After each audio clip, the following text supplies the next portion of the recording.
நீங்கள் நல்லா இருப்பீங்க. சில நேரங்களில் சில மனிதர்கள் தேவைகளுக்கு மட்டும் ஒரு சில பேர்த்தை உபயோகப்படுத்திக் கொள்வார்கள்.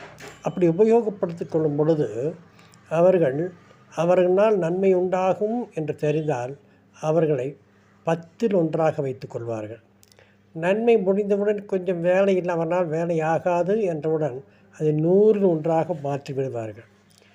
இவனால் பிரயோஜனமே இல்லை என்றால் 10,000த்திலோ அதுக்கு மேலேயோ தள்ளியே விடுவார்கள்.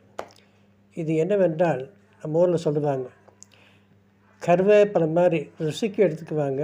ருசி முடிஞ்சவுடனே கருவேப்பிலை தூக்கி தட்டில் ஓரங்கட்டுற மாதிரி மனிதர்களை ஓரங்கட்டி விடுவார்கள். இதுதான் இந்த உலகத்தின் இயல்பு. மனிதர்கள், இப்போது இருக்கிற மனிதர்கள் எப்போதும் நன்றியை மறக்கக்கூடாது என்று ஆண்டவர் சொல்கிறார். நாம் எப்படி இருக்கிறோம்? சின்ன உதவி செஞ்சாலும் அதை மறக்காமல் என்றைக்கும் நினைவில் எடுத்து கொள்ளவது தான் ஒரு நல்ல மனிதனுக்கு அடையாளம். ஆனால் இப்போது இருக்கிற மனிதர்கள், எல்லோரையும் நான் சொல்லவில்லை, 90% மக்கள், இன்னும் சொல்லப்போனால் 99% மக்கள் மனிதர்கள் வேலை முடிகிற வரைக்கும் உபயோகப்படுத்தி கொள்வாங்க. வேலை முடிஞ்சால் தூக்கி வீசி எரிஞ்சிடுவாங்க. இவனால் இன்னும் நமக்கு ஒரு பிரயோஜனம் இல்லை, அவன் யாருன்னு தெரியாது என்று சொல்லுவார்கள். யாராவது கேட்டால் தெரியவே தெரியாதப்பா அப்படின்னு சொல்லிடுவாங்க. இப்படித்தான் சவுல் ராஜாவானவுடன் அவனுக்கு ஒரு எதிரி முளைத்தான். கோலியாத் வந்தான்.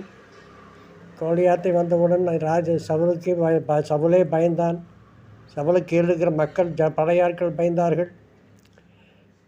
என்ன செய்வதென்று புரியாமல் இருக்கும்போது தாவீது சிறுவனாக இருந்தான். நான் அவனை வெல்கிறேன் என்று சொன்னான். சவுல் அவனை பார்த்து சிரித்தார். நீ சின்ன பையனாக இருக்கிறாய், நீ எங்கடா போய் ஜெயிக்க போகிற என்று சொன்னவுடன் அவன், நான் இருக்கிறேன், என்னோட ஆண்டவர் இருக்கிறார், நான் ஜெயித்து காட்டுவேன் என்றான். கவன் கல்லை எடுத்தான், 5 கல்லை எடுத்தான், 1 கல்லை எடுத்தான். அவன் தலையில் கோலியாத்தின் நெற்றியில் அடித்தான். ஒரே அடி, இறந்து விட்டான்.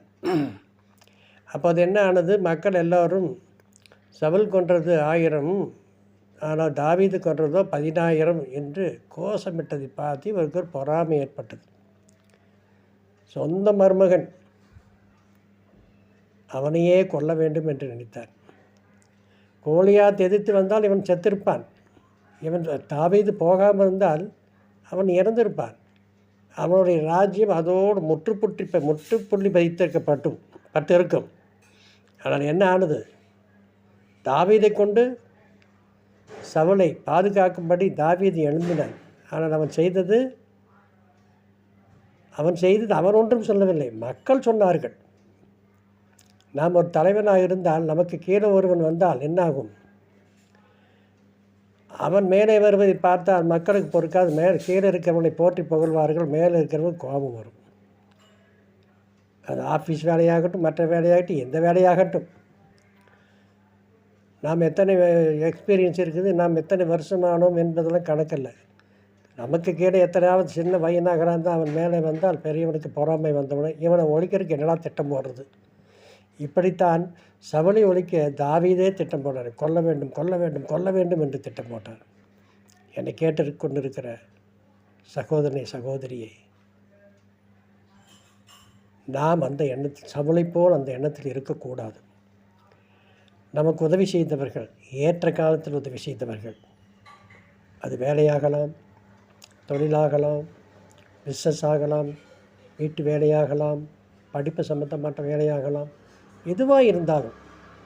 தமிழில் ஒரு பழமொழி சொல்லுவாங்க, சிறுதொரும்பும் பல்குத்த உதவும். நாம் யாரையும் மறக்கக்கூடாது. அதுவும் நமக்கு நன்மை செய்தவர்களை நம் வாழ்நாள் முழுவதும் நினைத்து கொண்டிருந்தால் ஆண்டவர் தாமே உங்களை ஆசீர்வதிப்பார். லைக் பண்ணுங்கள், ஷேர் பண்ணுங்கள், சப்ஸ்கிரைப் பண்ணுங்கள். நீங்கள் நல்லா இருப்பீங்க.